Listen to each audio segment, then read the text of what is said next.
Fella slowly removed her hand from the lower binding, revealing in bright gold, 9. So long. 60%. I scrambled up out of my chair, almost knocking it over in my rush to get to her, but she smiled and held the book high over her head. "First, you have to promise me dinner," she said. I laughed and reached for the book. "Once this is over, I'll take everyone to dinner." She sighed. "And you have to tell me I'm the best scrib ever." "You're the best scrib ever," I said. "You're twice as good as Will could ever be, even if he had a dozen hands and 100 extra eyes." What you're saying is we're basically Ick. dead. She handed me the book. "Here you go." I hurried to the table and cracked the book open. "The pages will be missing or something like that," Simmons said in a low voice to Will.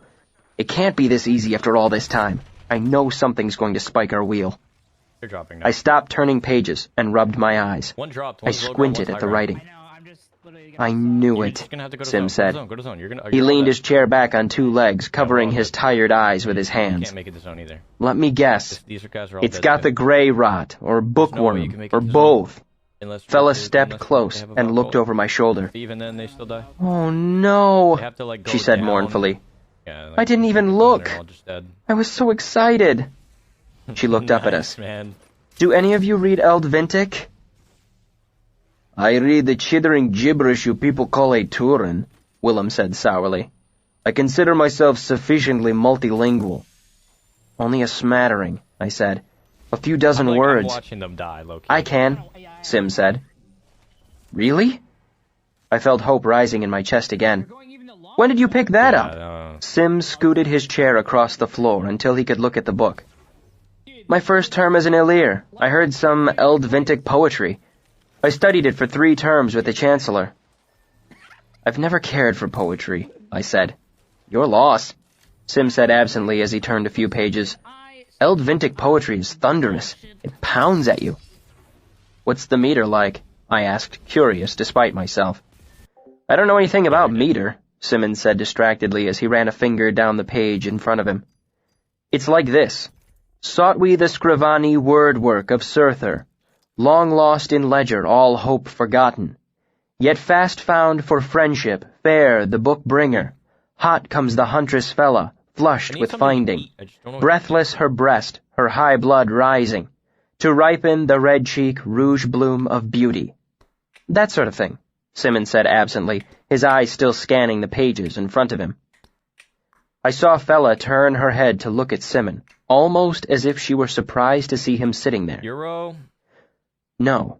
It was almost as if, up until that point, he'd just been Burrito, occupying I had space one. around her, like a piece of furniture. I had But one this like the other time, day. when I she really looked want at him, another one, I'm not gonna lie. she took all of him in. His sandy hair, the line of his jaw, the span of his shoulders beneath his shirt. This time when she looked, she actually saw him. Let me say this.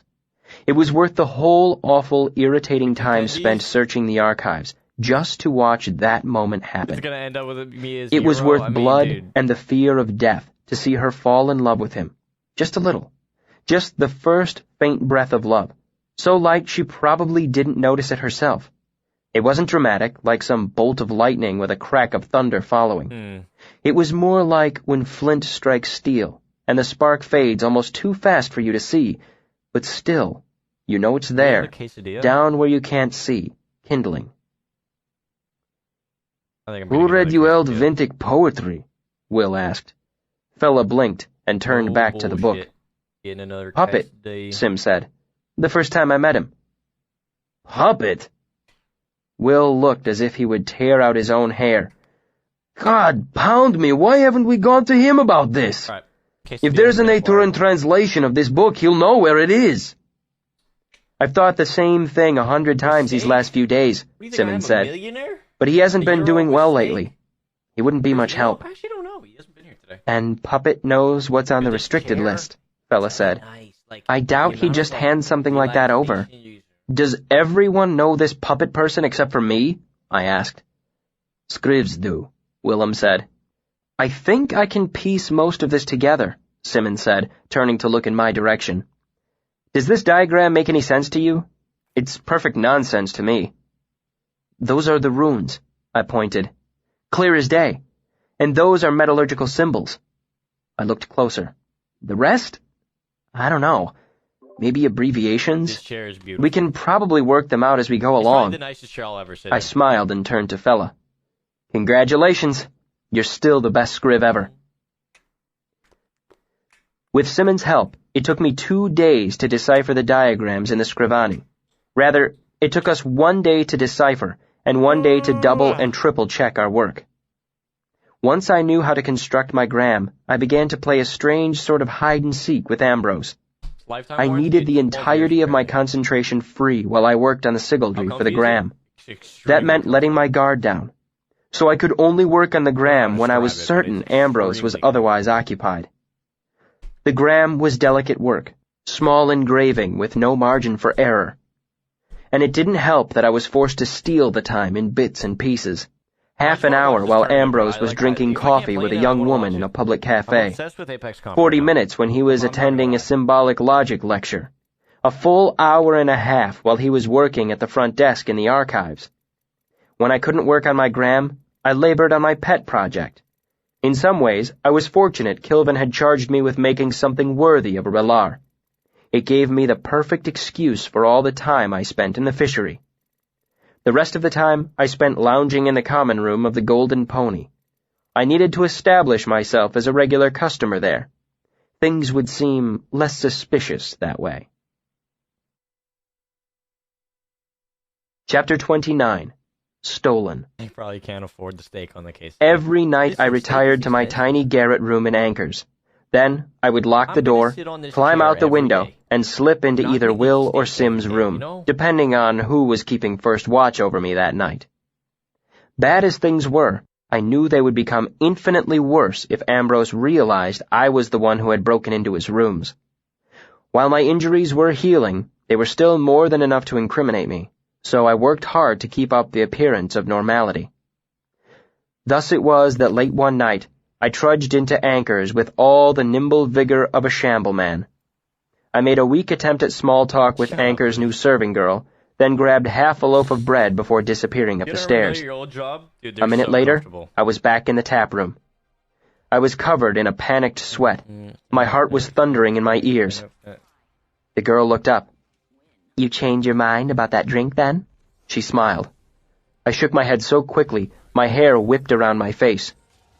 "Did I leave my loot down here last night after I finished playing?" I asked frantically. She shook her head. "You carried it off, same as always. Remember I asked if you needed a bit of string to hold the case together?" I darted back up the steps, quick as a fish. Then was back again in less than a minute. "Are you sure?" I asked, breathing hard. "Could you look behind the bar just to be sure?" She looked, but the loot wasn't there. It wasn't in the pantry either, or the kitchen. I climbed the stairs and opened the door to my tiny room. There weren't many places a loot case could fit in a room that size. It wasn't under the bed. It wasn't leaning on the wall next to my small desk. It wasn't behind the door. The loot case was too large to fit in the old trunk by the foot of the bed, but I looked anyway. It wasn't in the trunk. I looked under the bed again, just to be sure. It wasn't under the bed. Then, I looked at the window. At the simple latch I kept well oiled, so I could trip it while standing on the roof outside. I looked behind the door again. The loot wasn't behind the door. Then, I sat on the bed. If I had been weary before, then I was something else entirely now. I felt like I was made of wet paper. I felt like I could barely breathe, like someone had stolen my heart out of my chest. Chapter 30. More Than Salt. "Today," Elodin said brightly, "we will talk about things that cannot be talked about. Specifically, we will discuss why some things cannot be discussed." I sighed and set down my pencil. Every day I hoped this class would be the one where Elodin actually taught us something. Every day I brought a hardback and one of my few precious pieces of paper, ready to take advantage of the moment of clarity. Every day, some part of me expected Elodin to laugh and admit he'd just been testing our resolve with his endless nonsense. And every day I was disappointed. The majority of important things cannot be said outright, Elodin said. They cannot be made explicit. They can only be implied. He looked out at his handful of students in the otherwise empty lecture hall. Didn't watch the other door. Name something that cannot be explained. He pointed at Urish. Go. Urish considered for a moment. Humor. If you explain the joke, it isn't the joke. Ilodin nodded, then pointed at Fenton. Naming?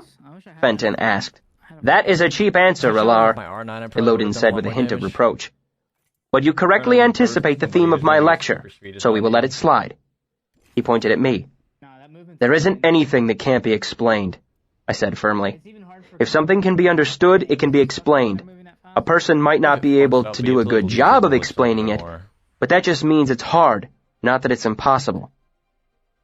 Ilodin held up a finger. Not hard or impossible. Merely pointless. Some things can only be inferred. He gave me an infuriating smile. By the way, your answer should have been music. Music explains itself, I said. It is the road, and it is the map that shows the road. It is both together. But can you explain how music works? Ilodin asked. Of course, I said, though I wasn't sure of any such thing. Can you explain how music works without using music? That brought me up short. While I was trying to think of a response, Ilodin turned to Fella. Love? She asked. Ilodin raised an eyebrow, as if mildly scandalized by this, then nodded approvingly. Hold on a moment, I said. We're not done. I don't know if I could explain music without using it, but that's beside the point. That's not explanation, it's translation. Ilodin's face lit up. That's it exactly, he said. Translation.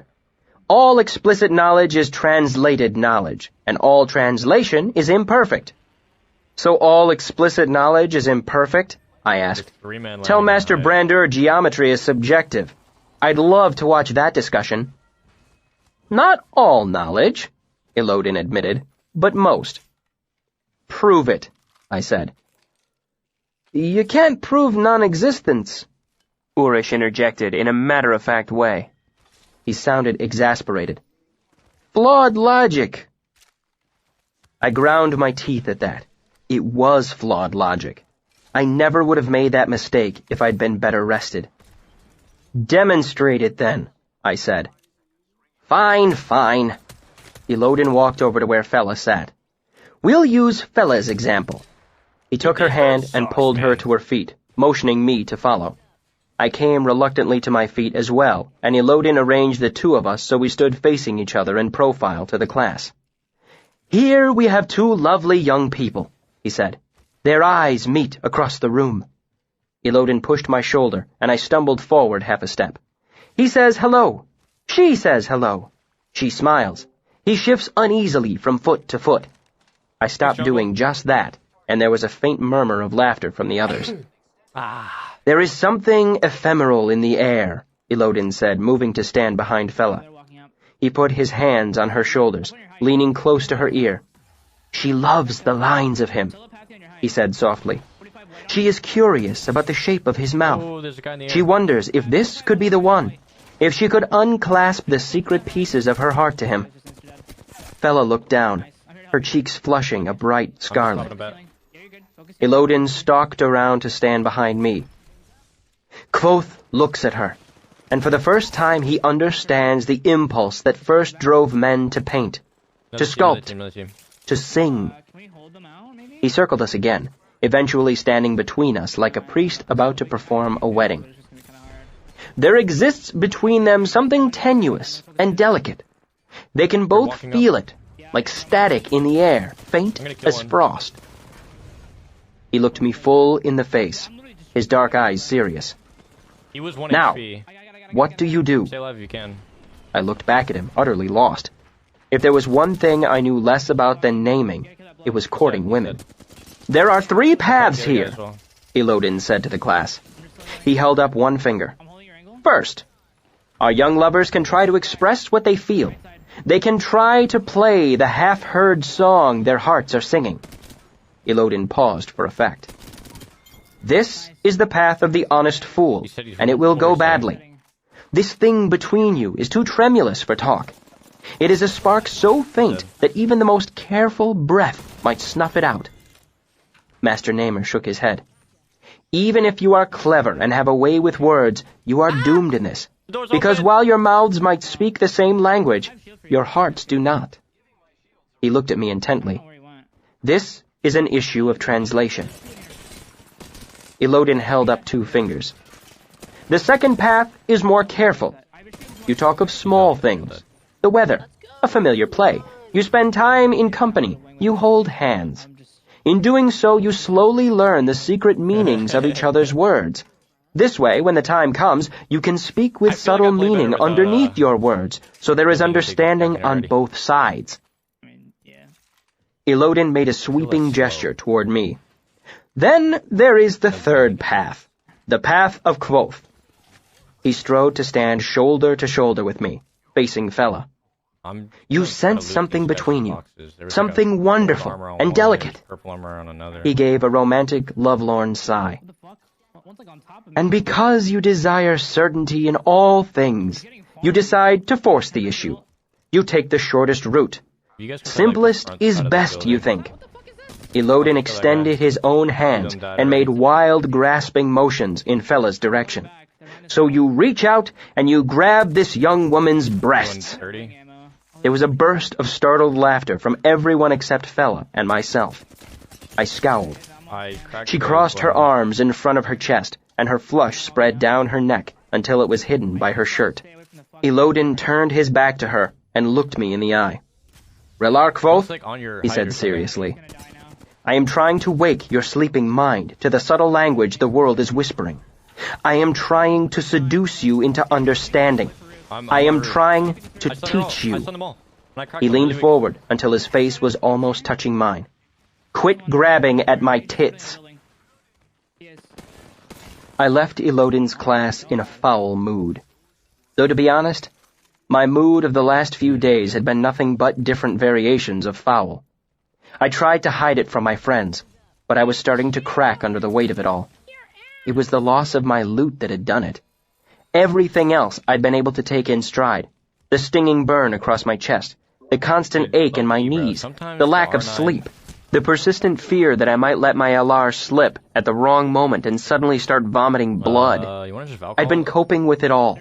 My desperate poverty, my frustration with Elodin's class, even the new undertow of anxiety that came from knowing Davy was waiting on the other side of the river with a heart full of rage, 3 drops of my blood, and an alar like the ocean in a storm. But the loss of my loot was too much. It wasn't just that I needed it to earn my room and board at Anchor's. It wasn't just that my loot was the linchpin of my ability to make a living if I was forced out of the university. No. The simple fact was that with my music, I could cope with the rest. My music was the glue that held me together. Only 2 days without it, and I was falling apart. After Elodin's class, I couldn't bear the thought of more hours hunched over a work table in the fishery. My hands ached at the thought of it, and my eyes were gritty with lack of sleep. So instead, I wandered back to Anchor's for an early lunch. I must have looked fairly pitiful because he brought me out a double rasher of bacon with my soup, and a short beer besides. How did your dinner go, if you don't mind my asking? Anchor asked, leaning against the bar. I looked up at him. Beg your pardon? With your young lady, he said. I'm not one to pry, but the runner just dropped it off. I had to read it to see who it was for. I gave Anchor my blankest look. Anchor gave me a puzzled look, then frowned. Didn't Laurel give you your note? I shook my head, and Anchor cursed bitterly. I swear, some days the light should shine straight through that girl's head. He began to rummage around behind the bar. Runner dropped off a note for you day before yesterday. I told her to give it to you when you got in. You gotta kill the whole lot. Here it is. Just apparently. He held up a damp and rather draggled piece of paper and handed it to me. It read, Kvothe, I'm back in town and would greatly enjoy the company of a charming gentleman at dinner tonight. Sadly, there are none available. Would you care to join me at the split stave? Expectantly yours, D. I got the Herman Miller Hanuda. My spirits rose a little. Notes from Denna were a rare treat, and she'd never invited me to dinner before. While I was angry that I'd missed her, knowing she was back in town and eager to see me lifted my spirits considerably. I wolfed down my lunch and decided to skip my Siaru lecture in favor of a trip to Imre. I hadn't seen Denna in more than a span, and spending time with her was the only thing I could think of that might improve my mood. My enthusiasm dampened a bit as I made my way over the river. It was a long walk, and my knees started to ache even before I'd made it to Stonebridge. The sun was piercingly bright, but not warm enough to fight the chill of the early winter wind. The dust off the road gusted into my eyes and made me choke. Denna wasn't at any of the inns where she occasionally stayed. She wasn't listening to music at the taps or Goat in the Door. Neither Diak nor Stanchion had seen her. I worried she might have left town entirely while I was occupied. She could be gone for months. She could be gone forever. Then I turned a corner and saw her sitting in a small public garden under a tree. She had a letter in one hand and a half-eaten pear in the other. Where had she come by a pear so late in the season?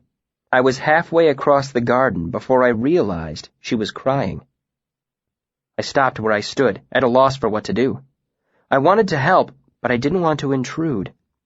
Maybe it would be best— Kvothe! My order's been picked up. Denna tossed away the remains of the pear, hopped to her feet, and ran across the lawn toward me. She was smiling, but her eyes were rimmed with red.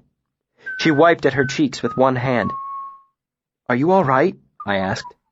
Her eyes welled up with new tears, but before they could fall, she screwed her eyes shut and shook her head sharply. "No," she said, "not entirely." "Can I help?" I asked. Denna blotted her eyes with her shirt sleeve. "You help just by being here." She folded the letter into a small square and forced it into her pocket. Then she smiled again. It wasn't a forced smile, the sort you wear like a mask. She smiled a true smile, lovely despite the tears. Then she tilted her head to one side and gave me a closer look, her smile fading into a look of concern. "What about you?" she asked. "You look a little peaked." I gave a weak smile. Mine was forced, and I knew it. "I've been having a rough time lately." Wait, is that the... "I hope you don't feel as rough as you look," she said gently. "Have you been getting enough sleep?" Really wants to get pred. The other "I haven't," really just I admitted. Denna drew a breath to speak, then paused and bit her lip. I feel like... "Is it anything you'd like to talk about?" she asked. I played like EU for a full "I don't day, know if I could do anything to help, but..." She shrugged and shifted her weight slightly from one foot to another. If I played EU for a full day, "I don't sleep well myself. No bullshit. I'm landing over I know what here. it's like." Her offer of help caught me unprepared. It made me feel... Nobody landed with me, by the way. I cannot say exactly how it made me feel. It doesn't fit easily into words. It wasn't the offer of help itself. My friends had been working tirelessly to help me for days, but Sim's willingness to help was different than this. His help was dependable as bread, but knowing Denna cared, that was like a swallow of warm wine on a winter night. I could feel the sweet heat of it in my chest. I smiled at her, a real smile. The expression felt odd on my face, and I wondered how long I'd been scowling without knowing it. "You're helping just by being here," I said honestly. "Just seeing you does wonders for my mood." She rolled her eyes. "Of course. The sight of my blotchy face is a panacea." "There isn't much to talk about," I said. "My bad luck got tangled up with my bad decisions, and I'm paying for it." Denna gave a chuckle that hovered on the edge of being a sob. "I wouldn't know anything about that sort of thing," she said, her lips making a wry twist. "It's worst when it's your own stupid fault, isn't it?" I felt my mouth curve to mimic hers. He's up top. "It is," I said. Yeah, I don't really like Truth be told, I'd prefer a bit of a distraction to a sympathetic ear.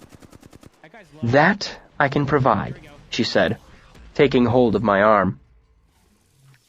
"Lord knows you've done the same for me often enough in the past." I fell into step alongside her. Have I? You got stunned? Endlessly, she said. It's easy to forget when you're around. She stopped walking for a moment, and I had to stop too, as she'd linked her arm in mine. That's not right. I mean to say, when you're around, it's easy to forget. Forget what? Everything, she said. And for a moment, her voice wasn't quite as playful. All the bad parts of my life. Who I am. It's nice to be able to take a vacation from myself every once in a while. You help with that. You're my safe harbor in an endless stormy sea. I chuckled. Am I? You are, she said easily. You are my shady willow on a sunny day. You, I said, are sweet music in a distant room. That's good, she said. You are unexpected cake on a rainy afternoon. You're the poultice that draws the poison from my heart, I said. Denna looked uncertain. I don't know about that one. A heart full of poison isn't an appealing thought. Yeah, I admitted. That sounded better before I actually said it. That's what happens when you mix your metaphors, she said. A pause. Real Mirage is the only Did you get my note? with the guns in the back? I got it today, I said, letting all my regret pour into my voice. Just a couple hours ago. Ah, she said. That's a thing? That's too bad. It was a good dinner. I ate yours, too. I tried to think of something to say, but she simply smiled and shook her head. I'm teasing. The dinner was just an excuse, actually. I have something to show you. You're a hard man to find. I thought I was going to have to wait until tomorrow when you sang at Anchors. I felt a sharp pang in my chest, so strong even Denna's presence couldn't entirely overwhelm it. It's lucky you caught me today, I said. I'm not sure I'll be playing tomorrow. She cocked her head at me. You always sing on Felling Night. Don't change that. You're hard enough for me to find. You're a fine one to talk, I said. I can never catch you in the same place twice. Oh, yes, I'm sure you're always looking for me, she said dismissively, then broke into an excited grin. But that's beside the point. Come on, I'm sure this will distract you. She began to walk faster, tugging at my arm. There's a couple people here. Her enthusiasm was infectious, and I found myself smiling as I followed her through the twisting streets of Imre.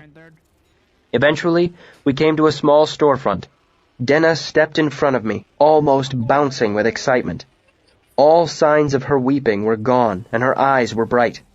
She put her cool hands over my face. Close your eyes, she said. It's a surprise.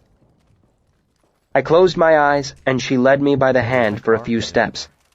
The inside of the shop was dim and smelled of leather. I heard a man's voice say, "Is this him, then?" Followed by the hollow sound of things moving around. Are you ready? Denna said into my ear. I could hear the smile in her voice. Her breath tickled the hairs on the back of my neck. I have no idea, I said honestly. I felt the breath of her stifled laugh on my ear. Okay. Open them. That's a full-ass new team, I think. I opened my eyes and saw a lean, older man standing behind a long wooden counter. An empty loot case lay open like a book in front of him. Denna had bought me a present. A case for my loot. A case for my stolen loot. I took a step closer. The empty case was long and slender, covered in smooth black leather. Dude, there were no hinges. 7 bright steel clasps circled the edge, so the top lifted off like the lid of a box. The inside was soft velvet. I reached out to touch it and found the padding soft but resilient, like a sponge. The velvet's nap was nearly half an inch thick and a deep burgundy color. The man behind the counter gave a thin smile. "Your lady has good taste," he said, "and a serious mind about what she desires." He lifted the lid. "The leather is oiled and waxed. There's 2 layers with rock maple bows beneath." He ran a finger along the bottom half of the case, then pointed at the corresponding groove on the lid.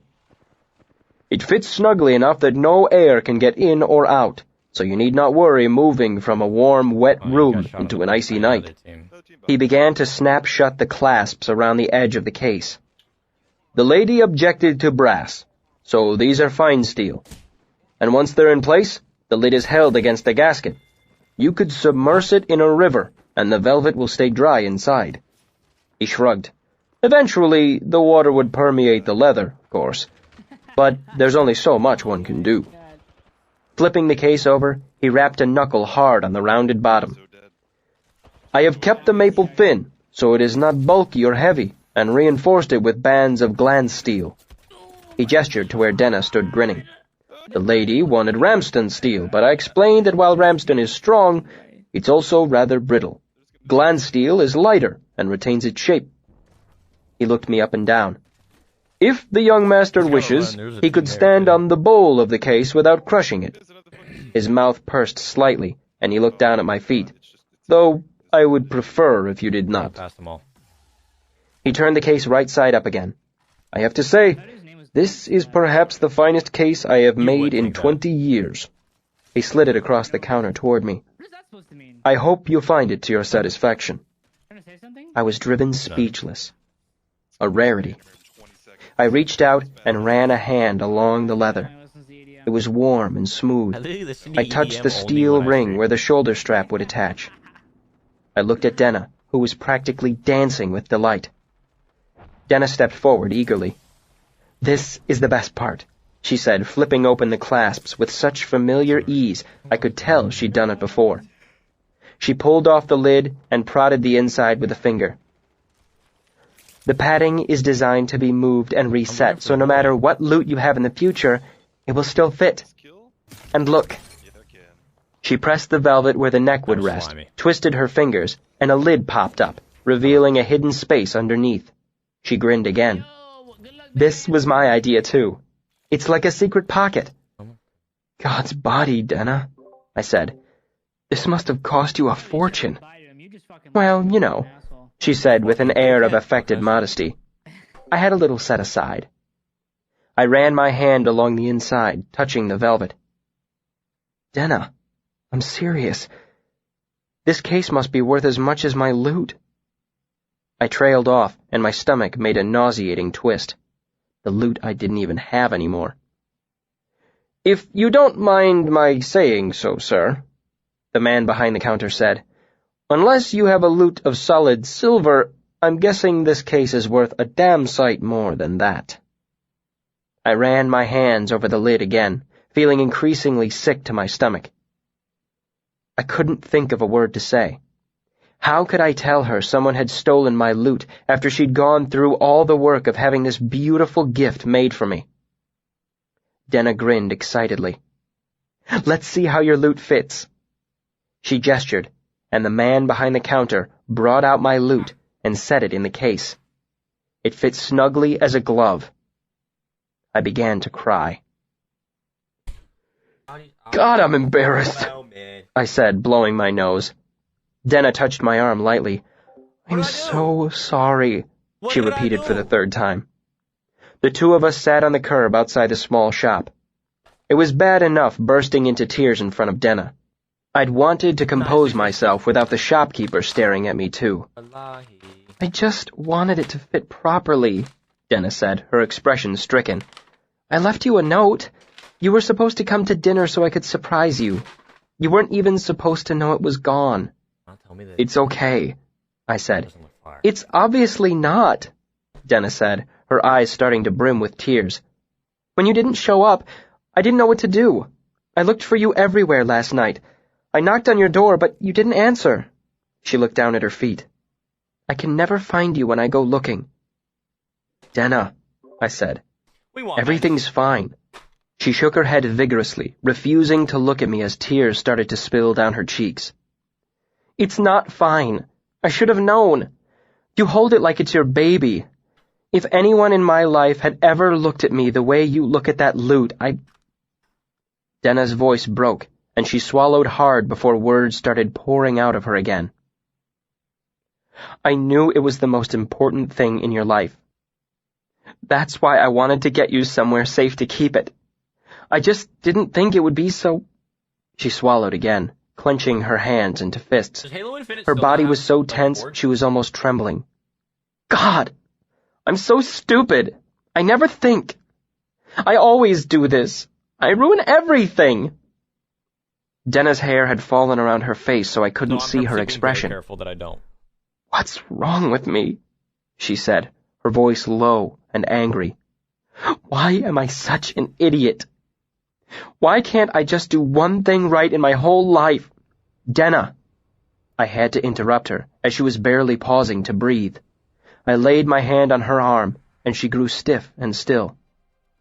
Denna, there's no way you could have known, I interrupted. You've been playing for how long? Who's my favorite A month? enemy? Have you ever even owned an instrument? She shook her head, her face still hidden by her hair. I had that lyre, she said softly, but only for a few days before the fire. She looked up at last, her expression pure misery. Her eyes and nose were red. This happens all the time.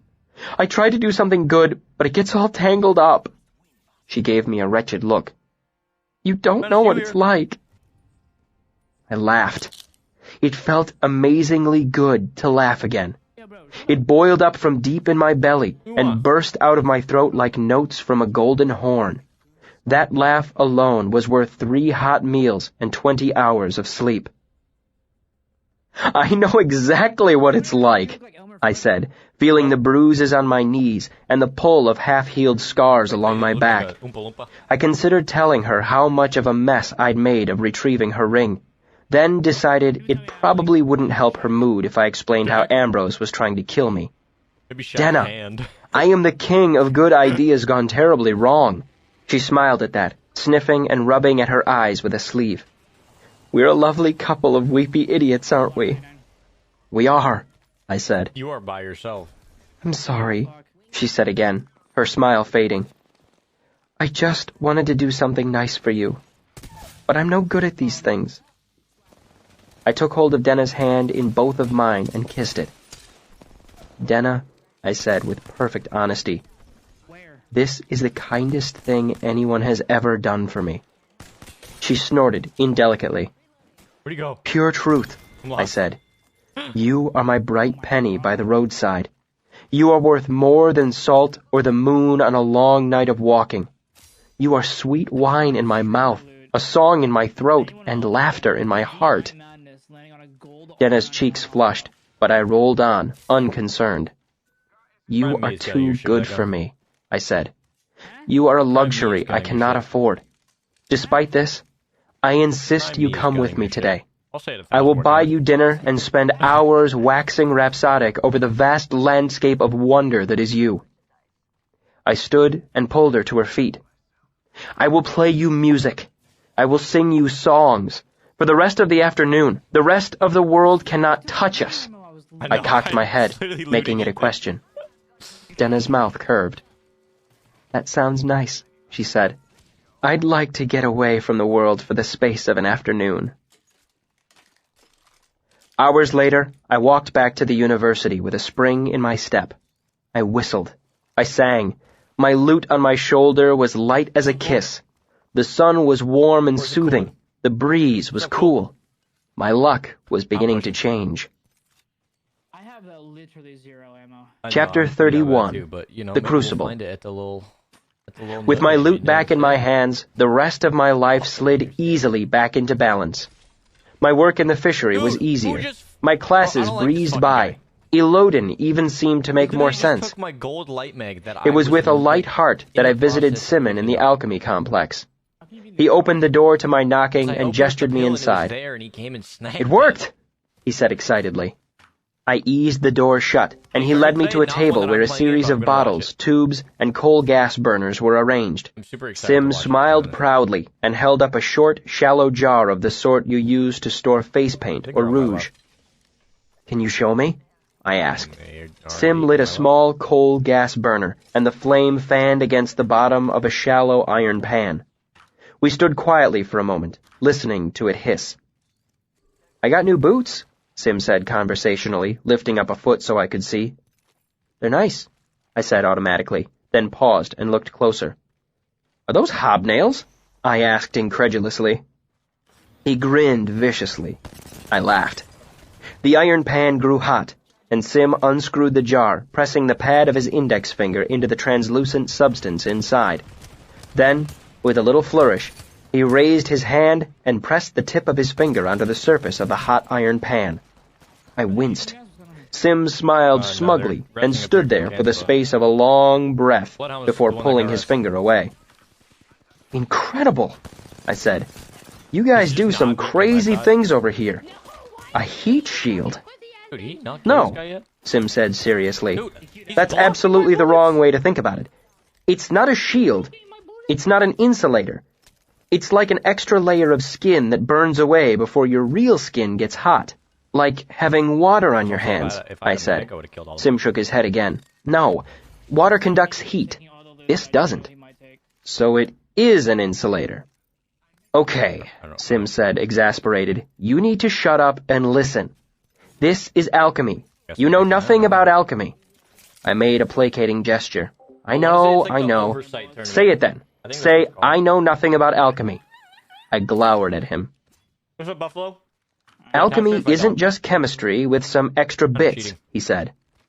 That means if you don't listen to me, you'll jump to your own conclusions and be dead wrong. Dead and wrong. I took a deep breath and let it out. Okay, tell me. You'll have to spread it on quickly, he said. You'll only have about 10 seconds to get it spread evenly onto your hands and lower arms. He made a gesture to his mid-forearm. It won't rub away, but you'll lose a bit if you chafe at your hands too much. Don't touch your face at all. Don't rub your eyes. Don't pick your nose. Don't bite your fingernails.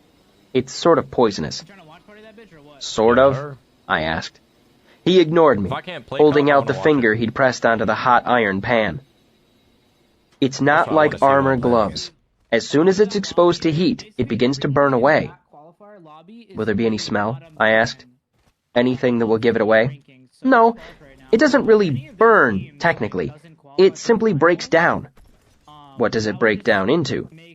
Things, Simmons said testily. It breaks down into complicated things you can't understand because you don't know anything about alchemy. Is it safe to breathe? I amended. Yes. I wouldn't give it to you otherwise. This is an old formula, tried and true. Now, because it doesn't transmit heat, your hands will go straight from feeling cool to being pressed up hard against something burning hot. Oh my God. He gave me a pointed look. I advise you to stop touching hot things before it's all used up. How can I tell when it's about to be used up? You can't, he said simply. Which is why I advise using something other than your bare hands. Wonderful. If it mixes with alcohol, it will turn acidic. Only mildly, though. You'd have plenty of time to wash it off. If it mixes with a little water, like your sweat, that's fine. But if it mixes with a lot of water, say 100 parts to 1, it will turn flammable. And if I mix it with piss, it turns into delicious candy, right? I laughed. Did you make a bet with Willem about how much of this I'd swallow? Nothing becomes flammable when you mix it with water. Sim's eyes narrowed. He picked up an empty crucible. I'm whiffing, Fine, bro. He said. Fill this up then. Still smiling, I moved to the water canister in the corner of the room. It was identical to the ones in the fishery. Pure water is important for artificing too, especially when you're mixing clays and quenching metals you don't want contaminated. I splashed some water into the crucible and brought it back to Sim. He dipped the tip of his finger into it, swirled it around, and poured it into the hot iron pan. Thick orange flame roared up, burning 3 feet high until it flickered and died. Sim set down the empty crucible with a slight click and looked at me gravely. Say it. I looked down at my feet. I know nothing about alchemy. Our teammate did like 20 Sim nodded, seeming pleased. Right, he said, turning back to the work table. Let's go over this again.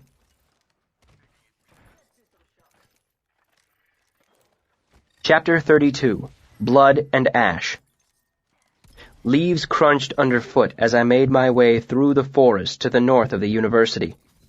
The pale moonlight filtering through the bare trees wasn't enough to see clearly, but I had made this trip several times in the last span and knew the way by heart.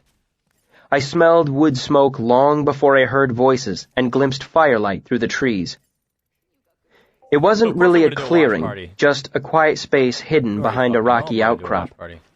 A few pieces of fieldstone and the trunk of a fallen tree provided makeshift seats. I had dug the fire pit myself a few days ago. It was over a foot deep and 6 across, lined with stones. It dwarfed the small campfire currently burning there. Everyone else was already there. Mola and Fella shared the log bench. Willem was hunkered down on a stone. Sim sat cross-legged on the ground, poking at the fire with a stick. Will looked up as I came out of the trees. For sure. In the flickering firelight, his eyes looked dark and sunken. Elk is definitely good. He and Sim had been watching over me for almost 2 whole span. "You're late," he said. Sim looked up to see me, cheerful as always, but there were marks of exhaustion on his face, too. "Is it finished?" he asked, excited. I nodded. Unbuttoning my cuff, I rolled up my shirt sleeve to reveal an iron disc slightly larger than a Commonwealth penny. It was covered in fine sigildry and inlaid with gold. My newly finished gram.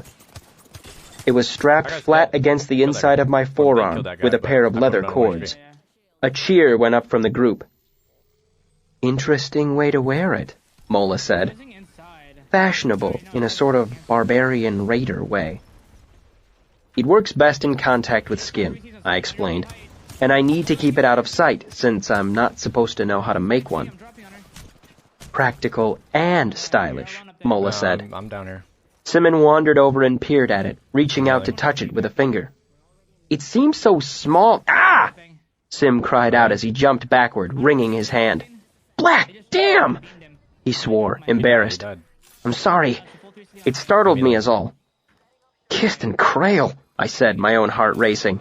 "What's the matter?" "Have you ever touched one of the Arcanum Guilders?" he asked. "The ones they give you when you become a full Arcanist?" I nodded. It sort of buzzed, made my hand go numb like it had fallen asleep. Sim nodded toward my gram, shaking his hand. "It feels like that." Surprised me. "I didn't know the Guilders acted as grams too," I said. "Makes sense, though." "Have you tested it?" Willem asked. I shook my head. "It seemed a little strange for me to test it myself," I admitted. "You want one of us to do it?" Simon laughed. "You're right. That's perfectly normal." I also thought it would be convenient to have a physiker nearby. I nodded in Mola's direction, just in case. "I didn't know I was going to be needed in my professional capacity tonight," Mola protested. "I didn't bring my kit." "It shouldn't be necessary," I said, as I brought a block of sympathy wax out of my cloak and brandished it. "Who wants to do the honors?" There was a moment of silence, then Fella held out her hand. "I'll make the doll, but I'm not sticking it with a pin." "Venada," Willem said. Simon shrugged. "Fine, I'll do it, I guess." I handed the block of wax to Fella, and she began warming it with her hands. "Do you want to use hair or blood?" she asked softly. "Both," I said, trying not to let my growing anxiety show. I need to be absolutely sure of it if I'm going to be able to sleep at night. I pulled out a hat pin, pricked the back of my hand, and watched a bright bead of blood well up. "That won't work," Fella said, still working the wax with her hands. "Blood won't mix with wax. It'll just bead up and squish out." "And how did you come by that tidbit of information?" Simon teased uneasily. Fella flushed, ducking her head a little, causing her long hair to cascade off her shoulder. "Candles. When you make colored candles, you can't use a water-based dye. It needs to be powder or oil. It's a solubility issue. Polar and nonpolar alignments." "I love the university," Sim said to Willem on the other side of the fire. "Educated women are so much more attractive." "I'd like to say the same," Mola said dryly. "But I've never known any educated men." I bent down and picked up a pinch of ash from the fire pit, then dusted it over the back of my hand where it absorbed the blood. That should work, Fella said. Or someone writing in this. This flesh will burn. To ash all things return, Willem intoned in a somber voice, then turned to Simon. Isn't that what it says in your holy book? It's not my holy book, Simon said, but you're close. To ash all things return, so too this flesh will burn. You two are certainly enjoying yourselves, Mola observed dryly. I am giddy thinking of a full night's sleep, Willem said. An evening's entertainment is coffee after cake. I don't know if you know that. Fella held out the blob of soft wax, and I pressed the wet ash into it. She kneaded it again, then began to mold it, her fingers patting it into a man-shaped doll in a few deft motions. She held it out for the group to see. Quote's head is way bigger than that, Simmons said with his boyish grin. I also have genitals, I said as I took the mommet from Fella and fixed a hair to the top of its head. But at a certain point, realism becomes unproductive. I walked over to Sim and handed him both the simulacra and the long hat pin. He took one in each hand, looking uneasily back and forth between them. You sure about this? I nodded. Fair enough. Sim drew a deep breath and squared his shoulders. His forehead furrowed in concentration as he stared at the doll. I doubled over, shrieking and clutching at my leg. Fella gasped. Willem leapt to his feet. Simon went wide-eyed with panic, holding the doll and pin stiff-armed away from each other. He looked around wildly at everyone. I didn't! I straightened up, brushing at my shirt. Just practicing, I said. Was the scream too girly? Simon went limp with relief. Damn you, he said weakly, laughing. That's not funny, you bastard. No caffeine. He continued to laugh helplessly as he wiped away the sheen of sweat from his forehead. Willem muttered something in Siaru and returned to his seat. No caffeine. You three are as good as a traveling troupe, Mola said. Simon took a deep breath and let it out slowly. He reset his shoulders and brought the doll and the pin up in front of him. His hand shook. Telu anyway, he said. You scared the hell out of me. I can't do this now. For the love of God. Mola stood and walked around the fire pit to stand over Simon. She held out her hands. Give it to me. She took the mommet and pin and turned to look me in the eye. Are you ready? I've been here for a little bit. Just a second. After 2 span of constant vigilance, letting go of the alar that protected me felt like prying open a fist gone stiff from clutching something too long. After a moment, I shook my head. I felt strange without the alar, almost naked. Don't hold back, but hit me in the leg, just in case.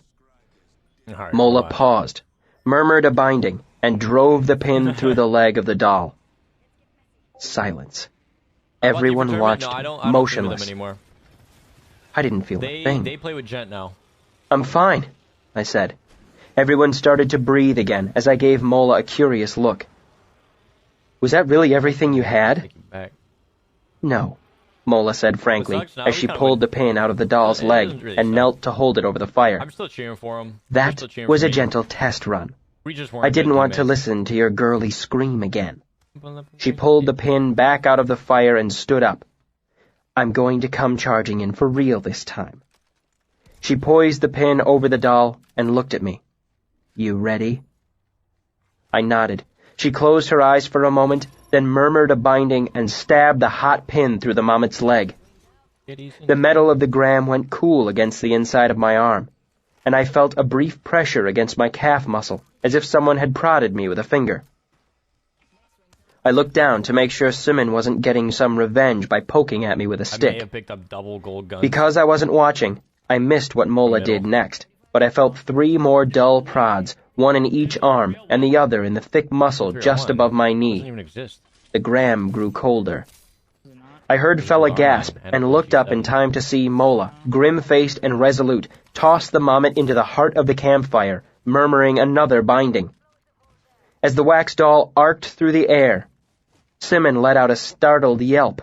Willem came to his feet again, almost lunging at Mola, but too late to stop her. The mommet landed among the red coals with an explosion of sparks. My gram went almost painfully cold against my arm, and I laughed crazily. That's looking for one. Everyone turned to look at me, their expressions in various stages of horror and disbelief. I'm fine, I said. This feels really weird, though. It's flickery, like standing in a warm, thick wind. The gram grew icy against my arm. Then, the odd sensation faded as the doll melted, destroying the sympathetic link. The fire leapt up as the wax began to burn. Did it hurt? Simon asked anxiously. Not a bit, I said. And that was everything I had, Mola said. To do any more, I would have to have a forge fire at my disposal. And she's Eltha, Simon said smugly. I bet she's 3 times the sympathist Ambrose is. At least 3 times, I said. But if anyone was going to go out of their way to find a forge fire, it would be Ambrose. You can overwhelm a gram if you throw enough at it. Oh, nice, I got a 4 purple. We're going ahead with things tomorrow? Mola asked. I nodded. I'd rather be safe than sore. Simon poked a stick at the spot in the fire where the doll had landed. If Mola can do her worst, and it just rolls off you, it might be enough to keep Davy off your back, too. Give you some breathing room. There was a brief moment of silence. I held my breath, hoping Fella and Mola wouldn't take any particular note of his comment. Mola raised an eyebrow at me. Davy? I could 1v3 and I'd just be like, oh. I glared at Simon, and he gave me a piteous look, like a dog that knows it's going to be kicked. I borrowed some money from a gaelet named Davy, I said, hoping she'd be satisfied with that. Mola continued to look at me. And? No. I sighed. Ordinarily, I would have avoided the subject, but Mola tended to be insistent about this sort of thing, and I desperately needed her help for tomorrow's plan. Davy used to be a member of the Arcanum, I explained. I gave her some of my blood as collateral for a loan at the beginning of the term. When Ambrose started attacking me, I jumped to the wrong conclusion and accused her of malfeasance. Our relationship went sour after that.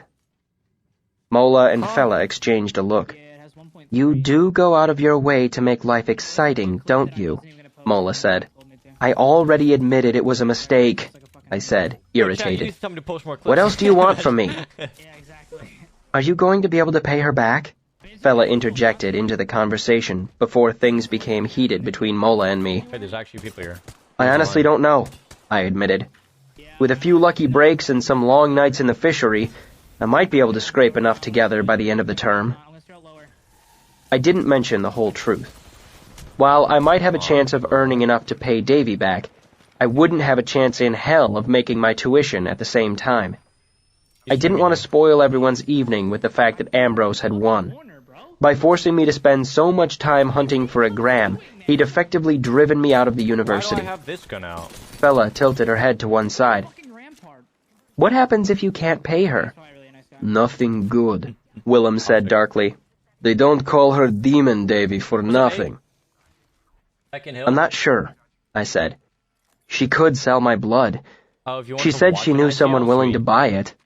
I'm sure she wouldn't do that, Fella said. I wouldn't blame her, I said. I knew what I was getting into when I made the deal. But it's just the way the world works, I said firmly, not wanting to dwell on it any more than necessary. I wanted the evening to end on a positive note. I, for one, am looking forward to a good night's sleep in my own bed. I looked around to see Will and Sim nodding weary agreement. I'll see everyone tomorrow. Don't be late. Later that night, I slept in the luxury of my narrow bed in my tiny room. At some point, I stirred awake, dragged into consciousness by the sensation of chill metal against my skin. I smiled, rolled over, and slid back into blissful sleep. Chapter 33. Fire. Redeploy. I packed my travel sack carefully the next evening, anxious that I might forget some key piece of equipment. I was checking everything a third time when there was a knock on the door. I opened it to see a young boy of 10 or so standing there, breathing hard. His eyes darted to my hair, and he looked relieved. Are you Koth? There's one guy here. Kvothe, I said. And yes, I am. Got a message for you. He reached into a pocket and pulled out a bedraggled piece of paper. I held out my hand, and the boy took a step back, shaking his head. The lady said you'd give me a jot for bringing it to you. I doubt that, I said, holding out my hand. Let me see the note. I'll give you halfpenny if it's really for me. The boy scowled and grudgingly handed it over. It wasn't even sealed, just folded over twice. It was also vaguely damp. Looking at the sweat-soaked boy, I could guess why. It read, quote, Your presence is graciously requested for dinner tonight. I've missed you. I have exciting news. Please meet me at the Barrel and Boar at 5th Bell. Yours, Denna. Postscript. I promised the boy halfpenny. Oh, swinging on you. 5th Bell? I demanded. God's black hands! How long did you take to get here? It's past 6th Bell already. That ain't my fault, he said, scowling fiercely. I've been looking all over for hours. Anchors, she said. Take it to Coath at Anchors on the other side of the river. But this place ain't by the docks at all, and there ain't any anchors on the sign outside. How's the one supposed to find this place? You ask someone, I shouted. Black damn, boy, how thick are you? I fought down a very real urge to strangle him and took a deep breath. I looked out the window at the fading light. In less than half an hour, my friends would be gathering around the fire pit in the woods. I didn't have time for a trip to Imre. Right, I said as calmly as I could manage. I dug out a stub of pencil and scratched out a note on the other side of the piece of paper. Denna, I'm terribly sorry. Your runner didn't find me until past 6th Bell. He is unutterably thick. I have missed you as well, and offered to put myself entirely at your disposal at any hour of the day or night tomorrow. Send the boy back with your response to let me know when and where. Fondly, Kvothe. Postscript. If the boy tries to get any money off you, give him a sharp cuff round the ear. He'll get his money when he returns your note to Anchors, assuming he doesn't get confused and eat it along the way. I folded it over again and pressed a blob of soft candle wax over the fold. I felt my purse. Over the last month, I'd slowly burned through the extra 2 talents I'd borrowed from Davy. I'd squandered the money on luxuries like bandages, coffee, and the materials for tonight's plan. As a result, all I had to my name was 4 pennies and a lonely shim. I shouldered my travel sack and motioned for the boy to follow me downstairs. I nodded to Anchor, standing behind the bar, then turned to the boy. Okay, I said. You bollocksed things up getting here, but I'm going to give you a chance to make it right. I pulled out 3 pennies and held them out for him to see. You head back to the Barrel and Boar, find the woman who sent you, and you give her this. I held up the note. She'll send back a reply. You bring it here and give it to him. I pointed to Anchor. And he'll give you the money. I ain't an idiot, the boy said. I want a halfpenny first. I ain't an idiot either, I said. You'll get 3 whole pennies when you bring her note back. We could definitely find people. He glared at me, then nodded sullenly. I handed him the note, and he ran out the door. Boy seemed a little addled when he came in here, Anchor said. I shook my head. He's witless as a sheep, I said. I wouldn't use him at all, but he knows what she looks like. I sighed and put the 3 pennies on the bar. You'd be doing me a favor if you read the note to make sure the boy isn't faking. Anchor gave me a bit of an uncomfortable look. And what if it's of an, personal nature? Then I'll dance a merry little jig, I said, but between the 2 of us, I hardly think that's likely. The sun had set by the time I made it into the forest. Willem was already there, kindling a fire in the wide pit. We worked together for a quarter hour, gathering enough wood to keep a bonfire burning for hours. Simon arrived a few minutes later, dragging a long section of dead branch. The 3 of us broke it into pieces and made nervous small talk until Fella came out of the trees. Her long hair was pinned up, leaving her elegant neck and shoulders bare. Her eyes were dark, and her mouth was slightly redder than usual. Her long black gown was gathered close at her narrow waist and well-rounded hips. She was also displaying the most spectacular pair of breasts I'd ever seen at that point in my young life. We all gaped, but Simon gaped openly. "Wow," he said. "I mean, you were the most beautiful woman I'd ever seen before this. I didn't think there was any further for you to go." He laughed his boyish laugh and gestured at her with both hands. "Look at you! You're incredible!" Fella flushed and looked away, obviously pleased. "You have the hardest part tonight," I said to her. "I hate to ask, but you're the only irresistibly attractive woman we know," Simon chimed in. "Our backup plan was to stuff Willem into a dress. Nobody wants that." Willem nodded. "Agreed." "Only for you." Fella's mouth quirked into an ironic smile. Microphone. "When I said I owed you a favor, I never guessed you'd ask me to go out on a date with another man." His smile went a little sour, especially Ambrose. "You only need to put up with him for an hour or two. Try to get him to Imre if you can, but anywhere at least 100 yards from the pony will do." Fella sighed. What did you just say? "At least I'll get dinner out of this." She looked at Simon. "I like your boots." He grinned. "They're new." I turned at the sound of approaching footsteps. Mola was the only one of us not here, but I heard murmured voices mixed with the footsteps and gritted my teeth. It was probably a pair of young lovers out enjoying the unseasonably warm weather. The group of us couldn't be seen together, not tonight. It would raise too many questions. I was just about to rush out to intercept them when I recognized Mola's voice. "Just wait here while I explain," she said. "Please, just wait. It will make things easier." "Let him pitch a 12-color fit," a familiar female voice came out of the darkness. "Let him shit out his liver for all I care." I stopped in my tracks. You didn't land with me? I knew the second voice, but I couldn't put my finger on who it belonged to. Mola emerged from the dark trees. At her side was a small figure with short strawberry blonde hair. Davy.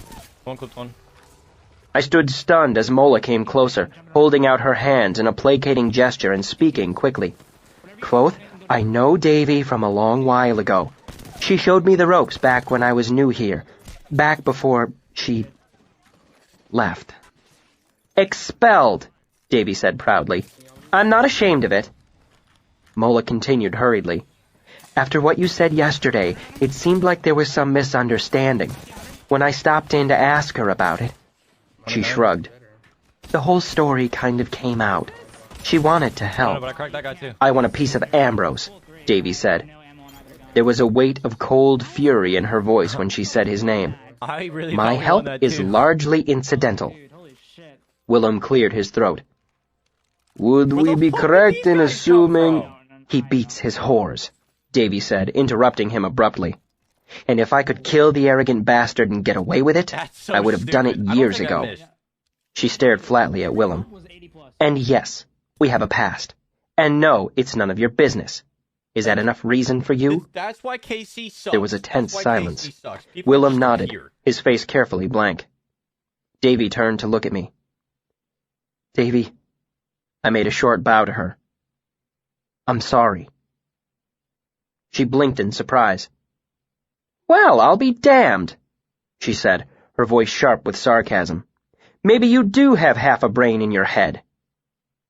"I didn't think I could trust you," I said. "I was wrong, and I regret it. It wasn't the clearest thinking I've ever done." She eyed me for a long moment. How does that even "We're get not to that friends," point where she we're said probably curtly, her 13 expression years still icy. "But if you're still alive at the end of all this, we'll talk." Davy looked past me, and her expression softened. "Little fella?" She brushed past me and gave Fella a hug.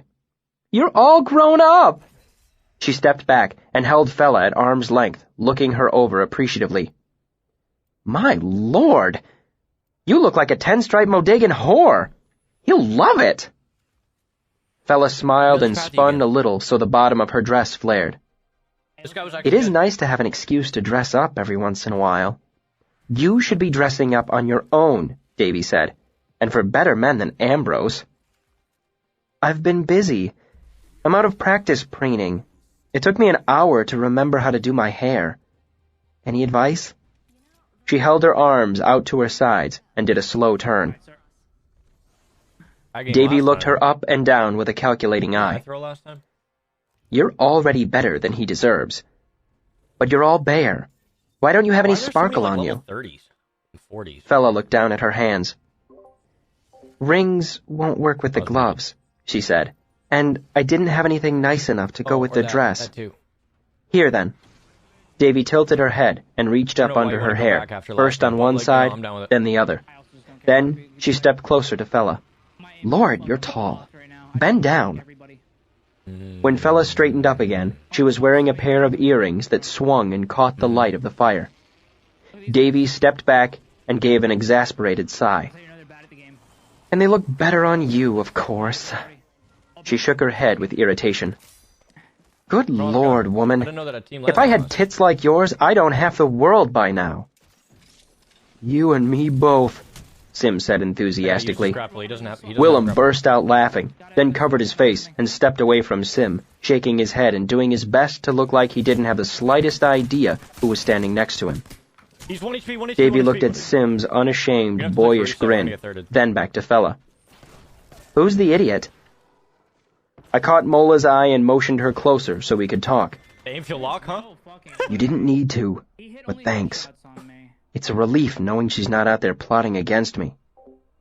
Don't assume, Mola said grimly. I've never seen her so angry. It just seemed a shame for the two of you to be at odds. You're a lot alike. I darted a glance across the fire pit where Will and Sim were cautiously approaching Davy and Fella. I've heard a lot about you, Willem said, looking at Davy. I thought you'd be taller. How's that working out for you? Davy asked dryly. Thinking, I mean. I waved my hands to get everyone's attention. It's late, I said. We have to get into position.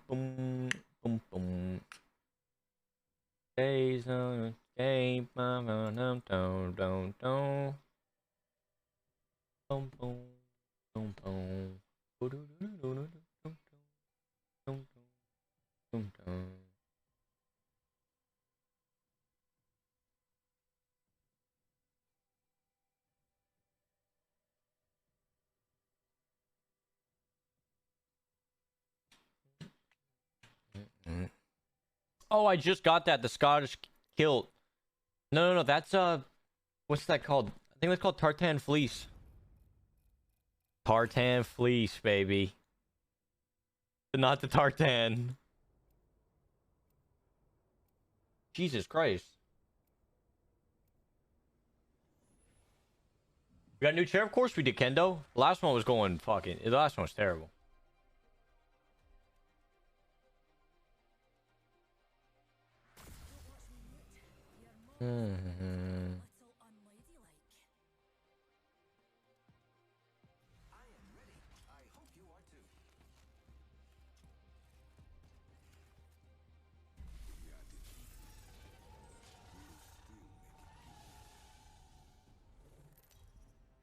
Yeah, beside me I go. I don't know why I'm Pathfinder, but I'm Pathfinder.